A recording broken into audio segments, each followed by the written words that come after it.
po uli ako, ang inyong lingkod, si Johnny. Good evening po. Narito na naman po ang ating ulat sa panahon. Isang bagyo ang namumuo sa timog kanluran ng bansa.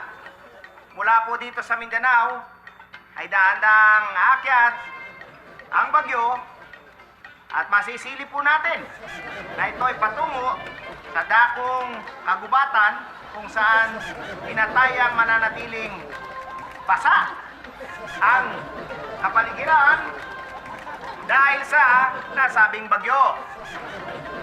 Bueno, tayo po ay umakyat naman sa dakong bilangan at kanluran kung saan makikitang swabing-swabe ang lagay ng panahon. Maging ang magkabilang sulok ng bansa ay makikitang maliwalas at walang bahid ng madilim na ulap. Napakaganda po. Samantala, ang gitnang bahagi ng bansa ay makakaranas din ng magandang panahon, lalong-lalo na sa kabundukan ng Visayas. O kaya't makakasiguro kayong ligtas ang lahat mula sa landslide, pag-alis ng bagyo, sa pag-alis ng bagyo mula sa Abra. Kita po natin. At, kapapasok lang po ng balita, isang malakas na bagyo ang biglang pumasok sa ating area of responsibility. Binabalaan ng lahat na mag-ingat na bagyong ito na nagangalang Rodel. Rodel? Kapangalan mo yung bagyo? Opo. Si Rodel po ay may kaakibat na malakas na hangin at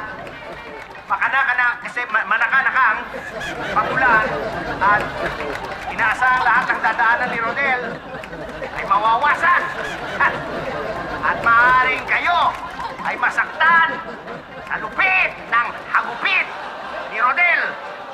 Kaya nakikiusap po ako na tanggalin ang takip para makita ang mga kaganapang dulot ng buntot ng bagyong ito. Sige na naman, one time lang. Wala namang ibang makakita sa inyo.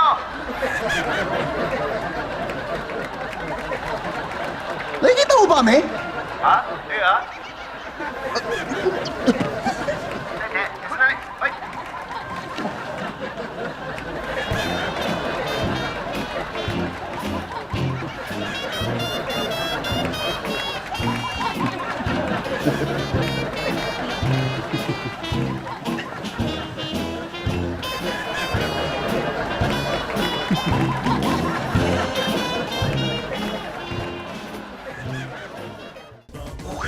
Grabe! Exciting talaga yung mga eksena. At dahil hindi kayo bumibitiw, may sorpresa kami sa inyo. Punta lang kayo sa aming website